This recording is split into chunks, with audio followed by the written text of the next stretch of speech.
नमस्कार. कथाकथी चॅनलवर आपलं स्वागत आहे. आजच्या आपल्या कथेचं नाव आहे चिटकुळे. लेखक निखिल देवरे. कथा सुरू करण्यापूर्वी जर कोणी या चॅनलवर नवीन असेल तर त्यांनी चॅनलला सबस्क्राईब करायला विसरू नये. तर चला कथेला सुरुवात करूया. बैलगाडीत लटकवलेला कंदील निर्विकार काळोखाला चिरत पुढे पुढे जात होता. माझी बैलगाडी ज्या वेगाने पुढे जाईल त्याच वेगाने कंदिलाचा प्रकाशही पुढे सरकत होता. एका हातात दोन्ही रांगड्या खिल्लारी बैलांचा दोर तर दुसऱ्या हातात खिडा टोचलेली बांबूची काठी अशी माझ्या हातात होती. शांत काळोखात त्या वाटेवर माझ्या बैलगाडीच्या घुंगरांचा खडनखाड करणारा स्वर तिथल्या नीरव निश्चल शांततेला धुडकावत होता. वर आकाशात अक्राळ विक्राळ काळे ढग जमा झाले होते. तीक्ष्ण दातांचे सुळे काढून माझ्यावर हसतायत की काय हा विचार माझ्या मनाच्या तळातळातून हळूहळू वर येऊ लागला. असा विचारही माझ्या मनात येण्यामागे काही ना काही कारण असेलच ना. हो आहे ना. मी जिथून परत येतोय ना ती जागा पवित्र नव्हती, अपवित्र अभद्र होती. दूरवर तिमीर पंखाखाली निजलेल्या त्या परिसरावर दृष्टी टाकताच अमानवीय विद्रूप शक्तीचे प्रतिबिंब मला जागोजागी दिसत होते. माझी ज्ञानेंद्रिय त्या अमानवीय शक्तीच्या अस्तित्वाशी एकरूप झाली होती, ज्याचं अदृश्य अस्तित्व सामान्य डोळ्यांना दिसत नाही आणि दिसलं तरी पंच इंद्रिये आकांत करील असं त्याचं स्वरूप. 7 वर्षांआधी मी 23 वर्षांचा होतो. त्याच वेळी मी विवाह बंधनात अडकलो. त्यानंतर काही महिन्यातच माझ्या वडिलांचं अप्पासाहेब पटवर्धन यांचं निधन झालं. माझे वडील म्हणजे व्यवस्थापनाचे महामेरू होते. आई तर आम्हाला बालपणीच सोडून गेली होती. बाबा एकटे असूनही जमीन जुमला, शेतीवाडी, कारखाने उत्तम प्रकारे सांभाळले. फक्त सांभाळलेच नाही तर कित्येक पटीने वाढवले. पैसा कायम फिरता ठेवला. धनधान्यांचे कोठारे कायम भरून ठेवली. माझे बाबा म्हणजे उत्तम व्यवस्थापक, कुशल उद्योजक होते. त्यांनी स्वकीय सोबतच परकीय शत्रूंचा चोख बंदोबस्त केला. माझ्या बाबांची नजर म्हणजे नुसता अंगार होता. करडी नजर, त्यांचा रुबाब, त्यांच्या दरारा शत्रूच्या मनात कायम धडकी भरवत असे. हातात काठी घेऊन चालताना गावातील प्रत्येकजण त्यांना मान सन्मान देत असत. सडळ हाताने केलेल्या दानधर्माने पटवर्धन कुटुंबात त्यांचं नाव सर्वोच्च होऊन गेलं होतं. सामाजिक राजकीय क्षेत्रात त्यांच्या पातळीचा कुठलाही नेता त्या काळी तरी नव्हताच. बाबांचं निधन होताच पटवर्धन घराण्याच्या रथाची 2 चाके कार्यरत झाली. एक म्हणजे मी किसनराव पटवर्धन आणि दुसरे म्हणजे मोठे बंधू दादासाहेब पटवर्धन. सर्वजण स्नेहाने त्यांना दादासाहेब पटवर्धन म्हणायचे. त्यांचं खरं नाव दौलतराव पटवर्धन. माझे ज्येष्ठ बंधुराज म्हणजे हुबेहूब माझ्या वडिलांची प्रतिमा.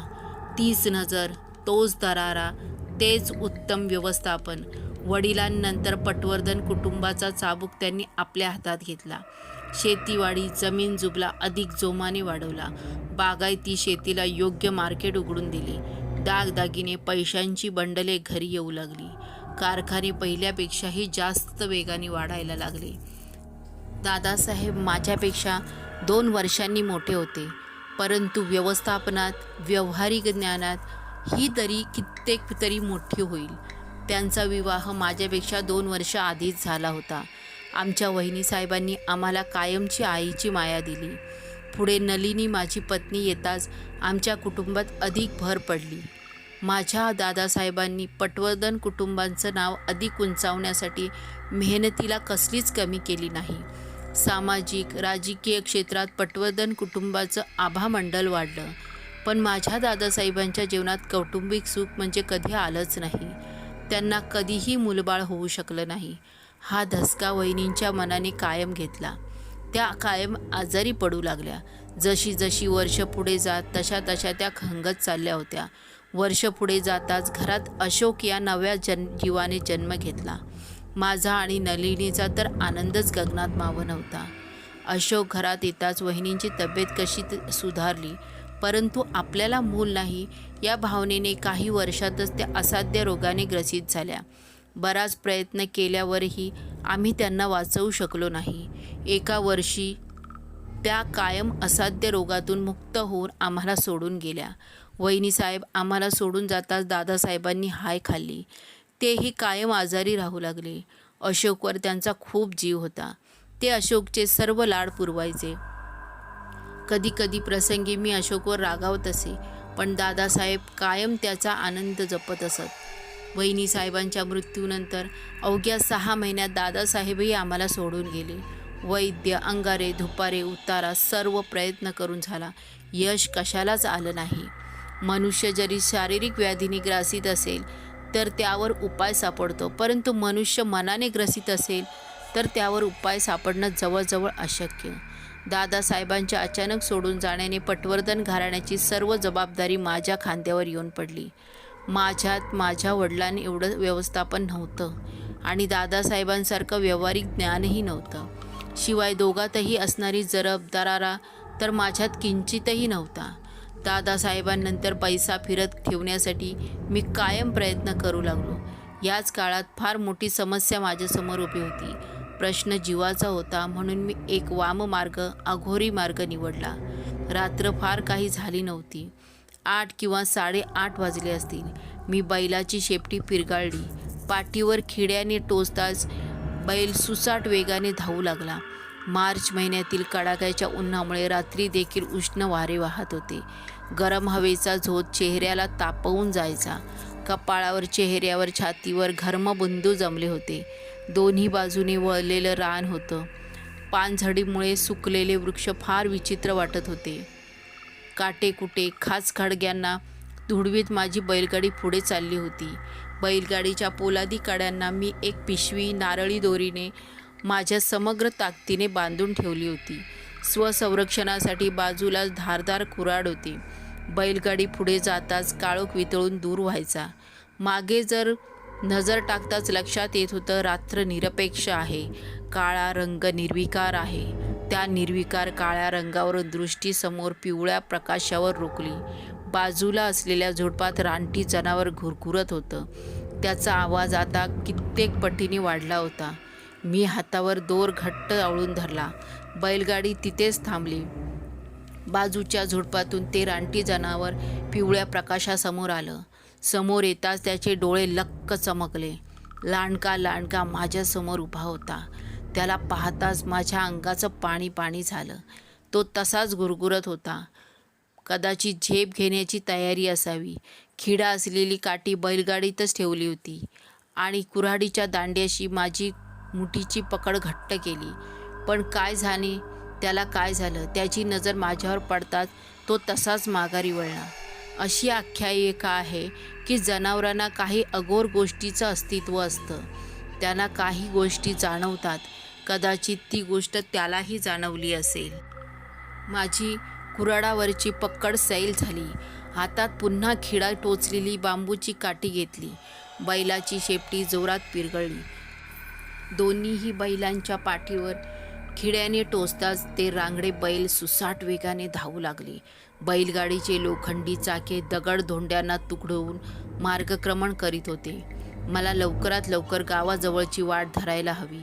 वाळलेल्या अक्राळ विक्राळ वृक्षावर मान वळवून डोळे वटारलेले घोबड कर्कश आवाजात घुटकारत होते. त्याच वृक्षाला काळ्या कपड्याच्या बाहुल्या लटकवून होत्या. तामसिक काळ्या शक्तीचा नक्कीच तिथे वावर होता. मनावर भीतीच्या, चिंतेच्या गाठी हळूहळू घट्ट वावळत होत्या. मनाभोवती जमलेले भयबिंदू मनाच्या पार खोलात झिरपत होते. देवा, इथून सुखरूप वाचव रे मला. या कठीण प्रसंगी मदतीसाठी अंतःकरणाच्या देवाच्या महाशक्तिमान सर्व कुशल पार पाडणाऱ्या नैसर्गिक शक्ती पुढे माझी आर्त किंकाळी उफाळून बाहेर आली. परंतु तो मला वाचवणार तरी का? कारण मी जो अघोरी मार्ग निवडलाय तो देवाला कधीच मान्य नाही. दोन्हीही मार्ग पूर्णपणे एकमेकांच्या विरुद्ध आहेत.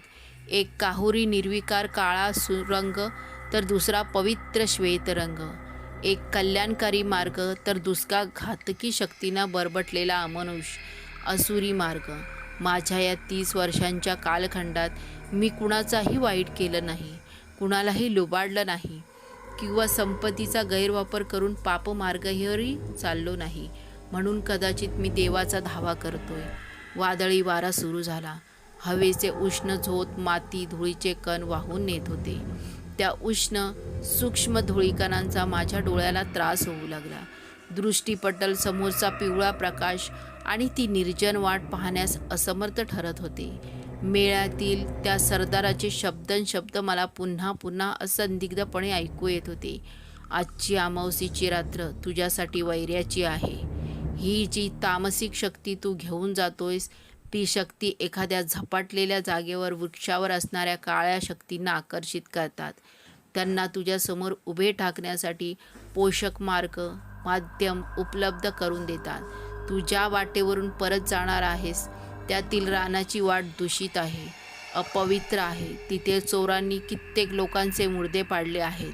शिवाय तिथे एक वृक्षही आहे जो काळ्या जादूसाठी वापरला येतो. तेवढ्या 2 किलोमीटरचा मार्ग तुझ्यासाठी कठीण राहील. जीवही जाऊ शकतो. एखादा रक्तपिशाच मुंजा हडळ लावसट समोर उभी असू शकते. म्हणून जरा काळजीपूर्वक शांत चित्ताने जा. अजून एक गोष्ट, पिशवीतल्या या शक्तीला अमावस्येच्या रात्री म्हणजे आज चुकूनही त्या वाटेवर पडू देऊ नकोस. नाहीतर ही तामसिक शक्ती तुझाच कर्दनकाळ ठरेल. संकट आज दोन्ही बाजूने आहे. इकडे आड तिकडे विहीर अशी परिस्थिती आज निर्माण झाली आहे. मी बैलांना थांबायला सांगितले. ती रांगडी खिल्लारी बैलाची जोडी माझा शब्द माझा स्नेह अचूक ओळखतात. बैलगाडी थांबली. माझा घसा ओठ कोरडे पडले होते. बैलगाडीत पिण्याच्या पाण्याची लहानशी कळशी होती. अधाशासारखं तोंड लावून मी सुकलेला घसा ओठ पाण्याने तृप्त केले. बैलगाडीच्या पोलादी कड्याला ती पिशवी नारळी दोरीने समग्र ताकदीने मी बांधून ठेवली होती. वास्तविक सांगायचं झाल्यास संशयित मन फारच दृष्ट असतं. माझं संशयित मन कायम त्या पिशवीभोवतीच फिरत होतं. बैलगाडीवर पूर्णपणे लक्ष केंद्रित होतच नव्हतं. म्हणून मी माझ्या खांद्यावरील शेला काढला. त्या शेवटच्या कोपऱ्याला टराटरा फाडून टाकला. त्यातून तयार झालेल्या दोरीने पिशवीला पुन्हा घट्ट बांधलं. डोळे हळू मिटून जोरात श्वास घेतला. बाहेरील शुद्ध वायू आत जाताच मन जरा शांत झालं. डोळे उघडले. हातात बैलजोडीचा दोर घट्ट आवळला. आताच 1 किलोमीटरची वाट राहिली आहे. कुठेही थांबायचं नाही. चल राजा, चल सर्जा. मी ओरडताच राजा सर्जा दोघेही वाऱ्याच्या वेगाने धावू लागली. 1 किलोमीटरची ही वाट संपताच पुढे गावचा रस्ता लागेल. लोकांची रहदारी असेल. बऱ्याच माल वाहणाऱ्या बैलगाड्या घरापर्यंत भेटतील. अधूनमधून राजा सर्जाला मी काठी टोचून वेग कायम राखण्यास विवश करीत होतो. आज पहिल्यांदा मला आमच्या खाशाबाची आठवण झाली. खाशाबा म्हणजे आमचा नोकर. मालक म्हणून कायम मागे पुढे करीत राहतो. आम्ही कधीही त्याला नोकर समजत नाही. पटवर्धन कुटुंबाचा सदस्य म्हणूनच कायम आमच्याकडे पाहत राहिलो. बाबा, दादासाहेब आणि आता मी अशा सर्वांसोबत त्याने काम केले आणि करतही आहे. आता जर तो माझ्यासोबत असता तर मालक म्हणून धीर दिला असता. बैलगाडी स्वतः हाकली असती. परंतु काही रहस्य, काही अकल्पनीय गोष्टी स्वतःच्या सावलीपर्यंत मर्यादित ठेवाव्या लागतात. बैलगाडी वाऱ्याच्या वेगाने पळत होती. काही वेळातच 1 किलोमीटरची ती वाट मागे राहिली. बैलगाडी आता गावाच्या वाटेवर आली होती. लोकांची घरे, घरात लागलेल्या दिव्या, कंदिलांनी अमावस्येच्या काळ्या रंगाची दाहकता कमी वाटत होती. राजा आणि सर्जानेही आपली गती संत केली होती. मला सुखरूप या वाटेपर्यंत आणण्यासाठी मी देवाचे पुन्हा आभार मानत होतो. काही वेळातच मी अंजनवाडी आमच्या गावी येऊन पोचलो. बैलगाडी हळूहळू चालत आमच्या वाड्याजवळ पोचली. रात्रीचे 9 वाजले असतील. बैलगाडीचा आवाज येताच आमच्या विशाल वाड्याचं द्वार उघडलं गेलं. मालक म्हणत खाशाबा जवळ आला. नलिनीही दरवाजाजवळ उभी होती. मालक, कुठे गेला होता तुम्ही? मला तरी सोबत घेऊन जायचं, असं खाशाबा म्हणाला. मी काहीच बोललो नाही. त्याने बैलगाडी उभी करून ठेवली. राजा सर्जाने दाव धरून त्यांना गोठ्यात नेऊन जाऊ लागला. एवढ्यात माझा 6 वर्षाचा अशोक बाबा आले असं म्हणत माझ्याकडे धावत आला. धरा त्याला, नलिनीकडे इशारा करत मी करड्या स्वरात म्हणालो. नलिनीने अशोकला तसंच धरून ठेवलं. अहो, एवढी रात्र झाली, कुठे गेला होता? नलिनीचा मंजूळ स्वर माझ्या कानी पडला. कुठे गेला होता म्हणजे काय? कामे असतात आम्हाला, तुमच्यासारखे घरात बसून नसतो. चेहऱ्यावर कृत्रिम राग आणत करड्या आवाजात मी म्हणालो. जाऊन झोपा सर्वजण. माझा आवाज आधीपेक्षा जास्त रागीट झाला होता. कपाळावर आठ्यांनी गर्दी केली होती. चेहऱ्यावरचा रागही फसवा होता. माझा हा अवतार पाहून नलिनी, अशोक आणि खाशाबालाही आश्चर्य वाटलं असेल. कारण खाशाबा नेहमी म्हणत असे, आप्पासाहेब आणि दादासाहेब तरी रागीट होते, पण तुम्ही फार शांत स्वभावाचे आहात. नलिनी अशोकला घेऊन वाड्यात गेली. खाशाबा बैलांना गोठ्यात घेऊन गेला. त्यांना दाना पाणी देत होता. मी बैलगाडीच्या पोलादी कड्यांना लटकवलेली पिशवी सोडून घेतली. वाड्याच्या बाहेर लटकवलेला कंदील काढून स्वतःबरोबर घेऊन जाऊ लागलो. मी गोदामात माल बियाणे यांची पडताळणी करतोय. माझं पूर्ण काम होईपर्यंत कुणीही मला त्रास देऊ नका. माझा हिशोब चुकवू नका. उच्च प्रक्षोभी आवाजात मी म्हणालो. नलिनीला ऐकू जावे म्हणूनच मी म्हणालो, कारण खाशाबा तर माझ्या काही अंतरावर गोठ्यातच होता. जमिनीवरील मजल्यावर एक आमचं मोठं गोदाम, 2-3 खोल्या सहज मावेल एवढं मोठं गोदाम होतं. त्याच्या विरुद्ध दिशेला अशीच दुसरी मोठी खोली होती. पाहुणे सणासुदीला क्वचित वेळी ती खोली वापरण्यात येते. या दोन्ही खोलीच्या मध्ये थोडं अंतर आहे. या दोन्ही खोलीच्या पुढे भला मोठा दरवाजा आहे. तो दरवाजा उघडूनच या खोलीत गोदामात ये-जा करता येते. मी पटकन दरवाजा आतून लावून घेतला. दरवाजाची कडी आतून जरा ढिली होती. कुणीही धक्का मारला तर सहज उघडेल अशी. मी चतुराईने त्या दुसऱ्या खोलीतला कंदील गोदामात घेऊन ठेवला, जेणेकरून बहुतेक पाहणाऱ्याला वाटेल मी गोदामातच आहे. गोदामाच्या पुढे अडगळीची खोली आहे. जुनं निरुपयोगी सामान, धातू त्यात ठेवलेले आहेत. तिथूनच पुढे तळघरात जाता येतं. मी अडगळीच्या खोलीतून तळघरात आलो. हातातील पिशवी तिथेच ठेवली. पुन्हा अडगळीच्या खोलीतून कुदळ घेऊन तळघरात आलो. पिशवीतून ते तामसिक शक्तीचा तांब्या बाहेर काढला. त्यात अभिमांत्रिक तामसिक शक्ती होती. भगव्या कपड्याने तांब्याचं तोंड बांधून होतं. जर कुणी उघडून पाहिलंच तर त्याला त्यात लहान काळे गुळगुळीत दगड दिसेल, पण ते वास्तविक काय आहेत हे मलाच ठाऊक आहे. कुदळीने ते तळघर काही फूट खोल खोदलं. वचनाप्रमाणे तो तांब्या तिथे गाडून टाकला. आता ते कायम याचंच घर राहणार होतं. त्याच अस्तित्वात मला दिसणार होतं. तळघरात माझ्यासमोरच ते बसून आहे. 8-9 वर्षाचं लहान लेकरू, संपूर्ण चेहऱ्याला जर्द गुलाल फासलेला, चुना पोतल्यासारखे पांढरे पटक तळहात आणि त्यांची बोटेही, पायही अगदी तसेच. देहाला धडकी भरवेल असे कोरडे पांढरे फटक नेत्र माझ्यावर रोखून पाहत होते. दातावर दात आपटीत तसेच ते एकटक माझ्याकडे पाहत होते. पण याकडून आपल्याला कसलाही धोका नाही याची पुरेपूर खातरजमा मी आधीच केली होती. या व्यतिरिक्त त्या सरदारांनी आणखी एक गोष्ट विशेषतः मला बजावून सांगितली होती. या घरात एका विशिष्ट सीमेपर्यंत त्याचा वावर असेल. आता ती सीमा काय आहे याचं उत्तर मी अजूनपर्यंत तरी शोधलं नाही. तळघरातलं सर्व काम उरकलं होतं. कंदील हातात घेऊन पायऱ्या चढत मी वर अडगळीच्या खोलीत आलो. कुदळ कोपऱ्यात तशीच ठेवून दिली. जवळ असलेलं लोखंडी कुलूप तळघराच्या दरवाजाला लावून घेतलं. यापुढे ते घर माझ्या परवानगीशिवाय कधीही उघडलं जाणार नाही. गोदामात ठेवलेला कंदील पुन्हा दुसऱ्या खोलीत नेऊन ठेवला. हातातल्या कंदिलाची ज्योत मालवली. दरवाजा उघडला.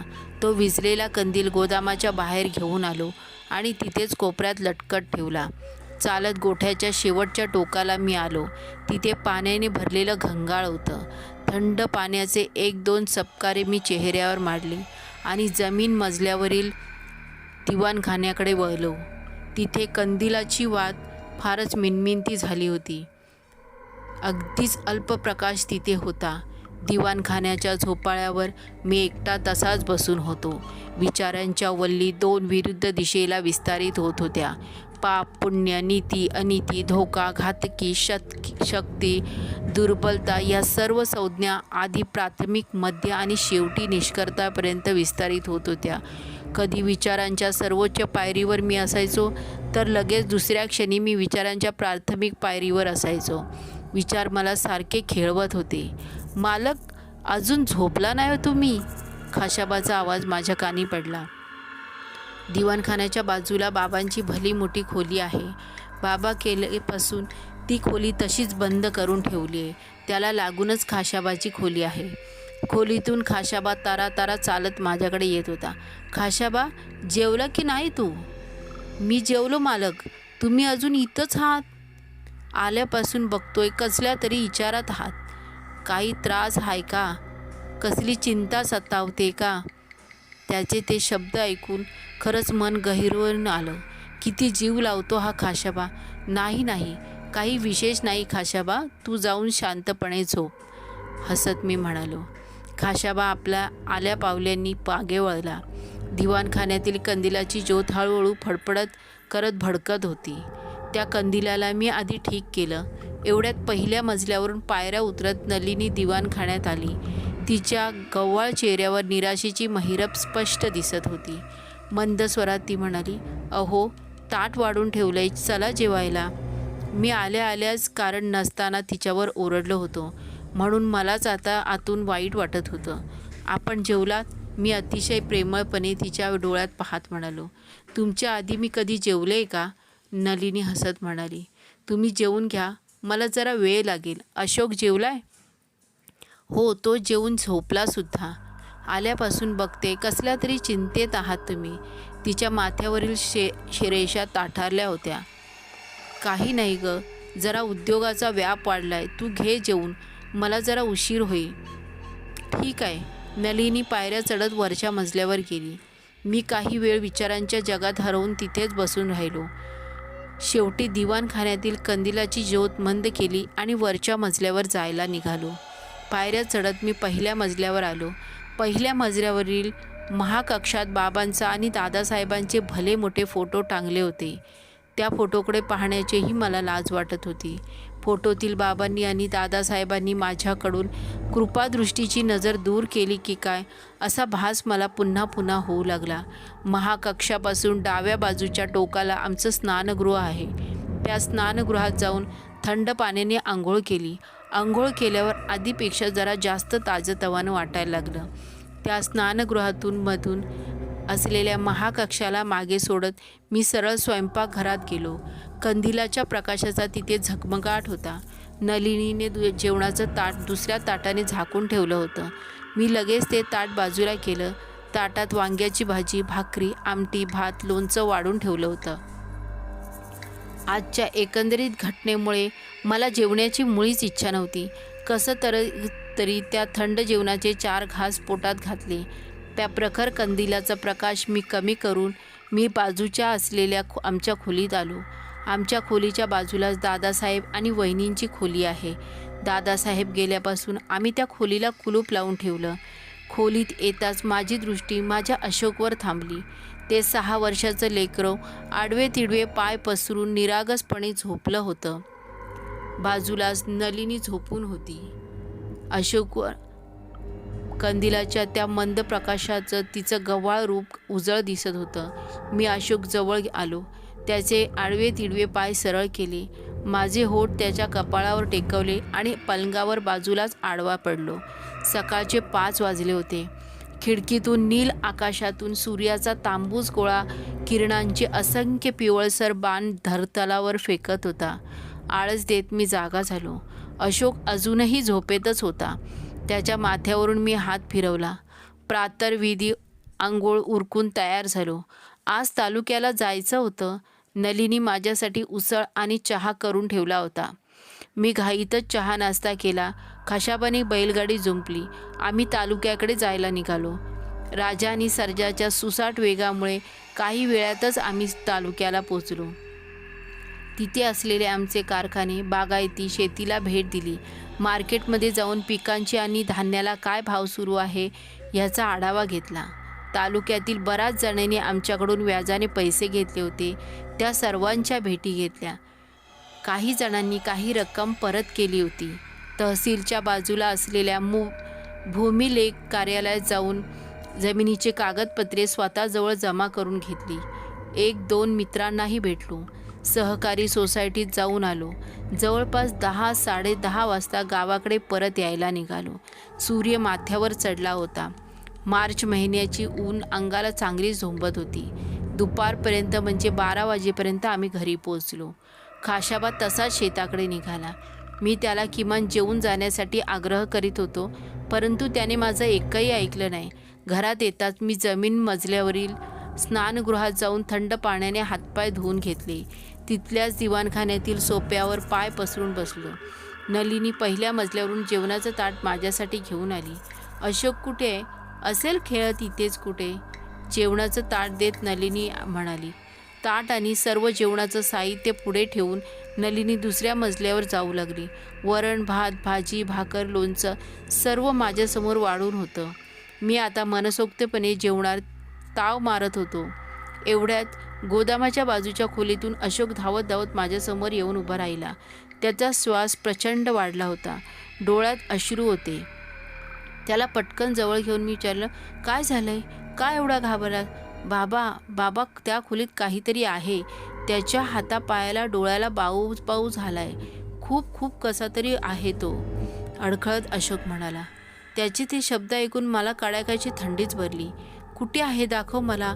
जेवणाचे तसेच भरलेले ताट घेऊन मी अशोक सोबत निघालो. अशोक मला गोदामाच्या दुसऱ्या खोलीत घेऊन गेला. त्या खिडकीकडे बोट दाखवत मला म्हणाला, ते पहा बाबा, तो तिकडे आहे. तो खरंच खिडकीच्या लोखंडी खांबाला धरून बसला होता. त्याची नजर खिडकी बाहेर होती. कोरडे पांढरे नेत्र गर्रकन आमच्याकडे फिरले. त्या रक्ताळलेल्या लाल बुंद शिरा दिसत होत्या. दात वाजवत त्याने खिडकीवरून उडी घेतली. अच्छा, म्हणजे ही याची सीमारेषा आहे, मी स्वतःशीच म्हणालो. देवा, घाई गडबडीत मी जे वचने दिली त्यानुसार पटवर्धन कुटुंबातील पुरुष पिढ्यानपिढ्या ते दिसत राहील असं होतं. पण माझ्यासमोर पिढीची व्याख्या म्हणजे 30 वर्षांचा पुरुष होय. कारण माझं वय 30 वर्षे आहे. मी हे तर साफ विसरलोच की. पिढ्यांच्या व्याख्याला कुठलीही वयोमर्यादा नसते. अतिविचार, घाई गडबडीत मी हे काय करून बसलो आहे. या सर्व घडामोडीत एक गोष्ट मात्र चांगली घडली होती. ती म्हणजे मला किमान त्याची सीमारेषा तरी कळली. ते कुठपर्यंत वावरणार याची संपूर्ण माहिती मला भेटली. त्या सरदाराने सांगितलं होतं, त्याच्या 3 प्रतिमा असेल. शक्ती एकच, पण प्रतिमा 3. ज्या 3 जागेचं ते प्रतिनिधित्व करीत आहे. पहिले म्हणजे आमचं घर, दुसरी म्हणजे आमची शेतीवाडी आणि तिसरी म्हणजे आमचे कारखाने. मी ज्या मार्गावर चालत होतो तो मार्ग नक्कीच घातकी, अपवित्र होता. या अघोर कार्यानुभवाचा मी साधा विचारही केला नव्हता. कधी काही गोष्टींना आपण प्रत्यक्षपणे थोपवून धरू शकत नाही, म्हणून काही गोष्टी अप्रत्यक्षपणे कराव्या लागतात. बाबा पाहिलंय ते कसे उड्या मारत आहे? पाठीला बिलगून अशोक म्हणाला. कुठे आहे? इथे तर काहीच नाही, नाटक करीत मी म्हणालो. खरं तर ते तिथेच होते. आपले पांढरे कोरडे नेत्र आमच्यावर गरागरा फिरवीत एखाद्या हुप्प्यासारखं उड्या मारत होतं. एवढ्यात खाड आपल्याच पायांचा आवाज वाड्याच्या आरंभ बिंदूपासून ते शेवटच्या टोकापर्यंत दुमदुमीत पायऱ्यांना मागे सोडत नलिनी आमच्या खोलीत आली. काय झालंय? अशोकला काय एवढा भिलाय तो? नलिनी श्वास प्रचंड खालीवर होत होता. काही नाही, त्याला काहीतरी दिसतंय असं म्हणत होता. पण तू बघ, इथे काही आहे का? तिला हे काही दिसणार नव्हतं. नलिनी खोलीत सर्वीकडे नजर फिरवीत म्हणाली. आधी उजव्या कोपऱ्यात, मग डाव्या कोपऱ्यात ती जाऊन आली. त्यानंतर खिडकीच्या बाहेर काही दिसतंय म्हणून पाहून आली. पण तिला काहीच दिसलं नाही आणि भविष्यात कधी दिसणारही नव्हतं. अशोक बाळा, इथे तर काहीच नाही, माझ्याजवळून कडेवर घेत नलिनी म्हणाली. आई ते इथेच बसले आहे. खोलीत बोट दाखवत अशोक म्हणाला. बाळा, शहाणी मुलं असं करीत नाही. चल आता तू पण जेवून घे. मी, नलिनी आणि अशोक त्या खोलीच्या बाहेर आलो. लगबगीने मी त्याला कुलूप लावून घेतलं. कसं तरी जेवण आटोपलं आणि शेतावर जायला निघालो. मार्च महिन्यातील तप्त उन्हे अंगाला चटके बसवत होते. आमच्या संपूर्ण शेतात त्याचा वावर कुठपर्यंत आहे, त्याची सीमारेषा तरी काय असणे हे शोधणं फार गरजेचं झालं होतं. कारण शेतातही अशोक हिंडा फिरायला कायम येत असे. आमच्या 200 एकर शेतात त्याचा वावर आणि त्याची सीमारेषा शोधणं काही साधं कार्य नव्हतं. दुपारी 1:30 वाजल्यापासून ते सायंकाळचे 5 वाजेपर्यंत मी त्याला शोधतच होतो. अखेर त्याच्या सर्वात पडीक काहीशा नापीक शेतातल्या बांध्यावरील चिंचेच्या झाडावर त्याचा वावर होता आणि काही अंतरावरच त्याची सीमारेषाही होती. सुदैवाने हे खूप बरं झालं होतं, कारण या शेतात फार कुणाची ये-जा नसते. शिवाय एक गोष्टही लक्षात आली, त्याचा वावर जिथे मनुष्याची ये-जा अल्प असते तिथेच असतो. या अमानवी शक्ती नकारात्मक जागेवरच आपला वावर करतात. आता या नकारात्मक जागा निर्माण तरी कशा होतात? जिथे मनुष्यत्व अस्तित्व अल्प आहे, जिथे सूर्यप्रकाश कमी पोचतो, ज्या ओसाड जागा ओसाड आहेत, अशाच जागा कालांतराने नकारात्मक जागा होतात. कारखान्यांच्या बाबतीतही हाच नियम असेल, असा धूसर अंदाज मी बांधला. सायंकाळी 6 वाजता मी परतलो. काहीसा काळजीतच होतो. नलिनीने मला गरमागरम चहा आणून दिला. चहाचे घोट घेत असताना मनाच्या कुरुक्षेत्रात विचारांची गर्दी तेजीत फिरू लागली. एक विचार आणि त्यातून दुभागत निर्माण होणारे 2 विचार, एक सकारात्मक तर दुसरा नकारात्मक. मला कारखान्यातील त्याची सीमारेषा शोधणं फार तातडीचं कार्य नव्हतं, कारण अशोकचा किमान 20 वर्ष तरी तिथे वावर नसेल. कदाचित कारखान्यातही त्याचा वावर अडगळीत असेल, त्याची सीमारेषाही काही दूरच असेल. एक गोष्ट सांगायची राहिलीच, त्याच जागी 3 जागी असलेला वावर आणि त्याची सीमारेषा जरी मर्यादित असली तरी हे पूर्ण सत्य नाही.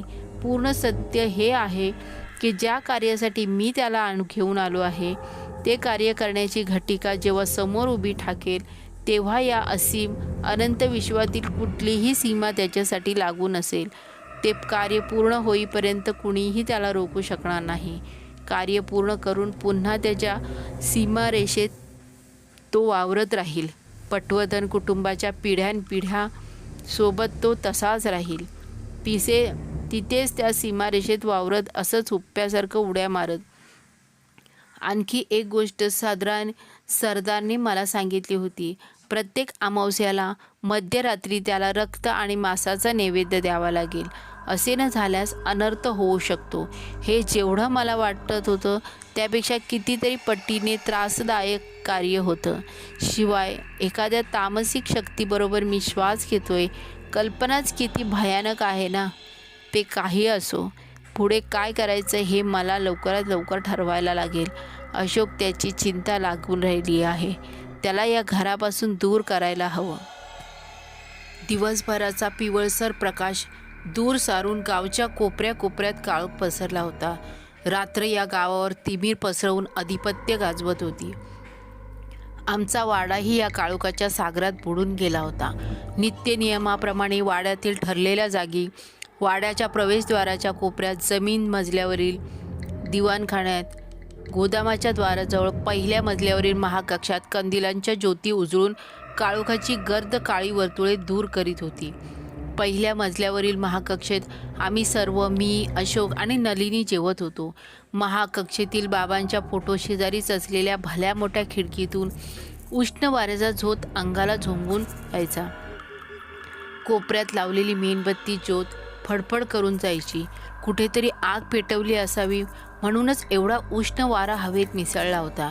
आमच्या तिघांच्याही बौद्धिक कलात्मक पातळ्या वेगळ्या आहेत, यात तर काही शंकाच नसावी. नलिनी आणि अशोक यांच्या चित्तात काय दौडत असावं?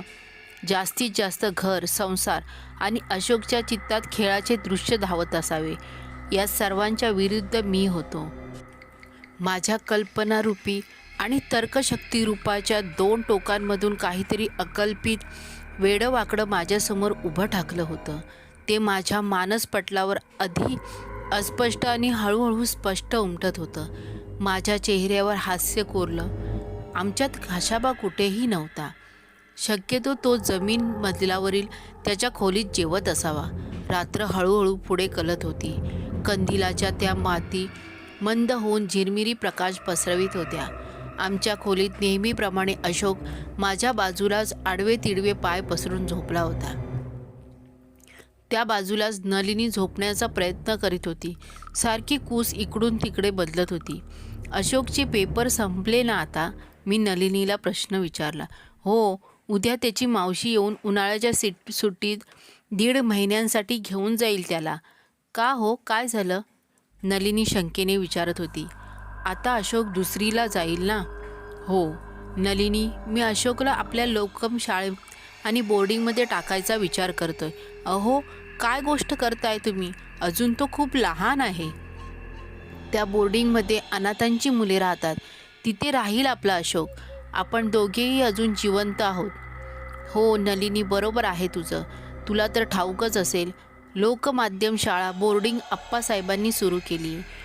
तिथे असणारे बेडेकर गुरुजी हे शिक्षक अशोकवर घरच्यांसारखी माया करतील. त्याची घरच्यासारखी काळजी घेतील. त्याला राहायला वेगळी खोली, उत्तम जेवण, झोपायला ऐसपैस पलंग, या सर्वांची काटेकोरपणे व्यवस्था करतो ना मी. अहो, पण आपण असताना हे सर्व करायची गरजच तरी काय आहे? नलिनीचा राग आता चांगलाच वाढत होता. नलू पटवर्धन घराण्याचा वंशज आहे तो.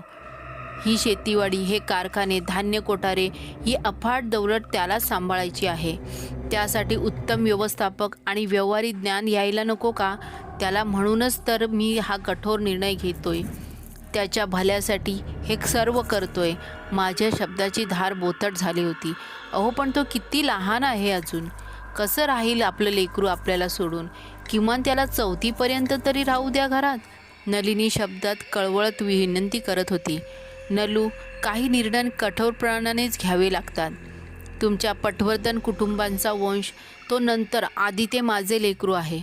अशोकला माझ्यापासून दूर ओढत रडक्या स्वरात ती म्हणाली. तिचे नेत्रही पाणावले होते. नलू, बाबांनीही आमच्यासोबत असंच केलं तर दादासाहेब कधीच आप्पासाहेबांची प्रतिमा बनू शकले नसते. आणि मी हे जे थोडकं व्यवहार ज्ञान शिकलोय ते बाबांमुळेच. बाबांनीही आम्हाला लहानपणापासूनच घरापासून दूर ठेवलं होतं. आम्ही स्वतःची कामे स्वतः शिकावी, अनेक प्रकारच्या लोकांच्या स्वभावाचा अनुभव यावा, म्हणूनच इथे मात्र जरा खोटाच बोललो होतो. बाबांनी आम्हाला दूर नक्कीच ठेवलं होतं, परंतु एवढ्या कमी वयात नाही, जरा मोठं झाल्यावर. दुसऱ्या दिवशी कल्पना म्हणजे नलिनीची धाकटी बहीण तिच्या कैवल्य 3 वर्षाच्या मुलासोबत घरी आली. 2-1 दिवस घरी राहिली. तिचं योग्य आदरातिथ्य करून झाल्यावर अशोकला घेऊन तिच्या गावी गेली. मी खाशाबाला अशोकला बोर्डिंगमध्ये टाकायची योजना सांगितली. माझी योजना ऐकताच आधी त्याने फारच नकारार्थी सूर काढले. माया, प्रेम, निरागस लेकरू, मालकीनबाई, काळजाचा तुकडा हे शब्द माझ्यावर फेकून माझ्या कठोर मनाला पाजर फोडण्याचा व्यर्थ प्रयत्न केला त्याने. पण जेव्हा मी व्यवस्थापन, व्यावहारिक ज्ञान, पटवर्धन व कुटुंब, वंश, अप्पासाहेब, दादासाहेब या जटिल शब्दांचा मारा केला, तेव्हा त्याचं मन सहज परिवर्तित झालं.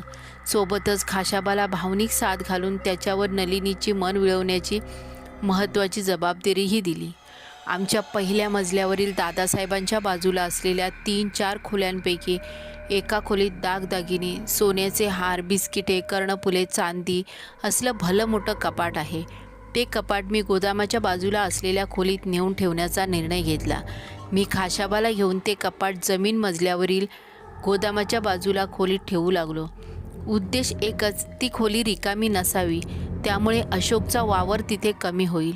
शिवाय मौल्यवान कपाट असल्यामुळे ती खोली कुलूप लावून सतत बंद राहील.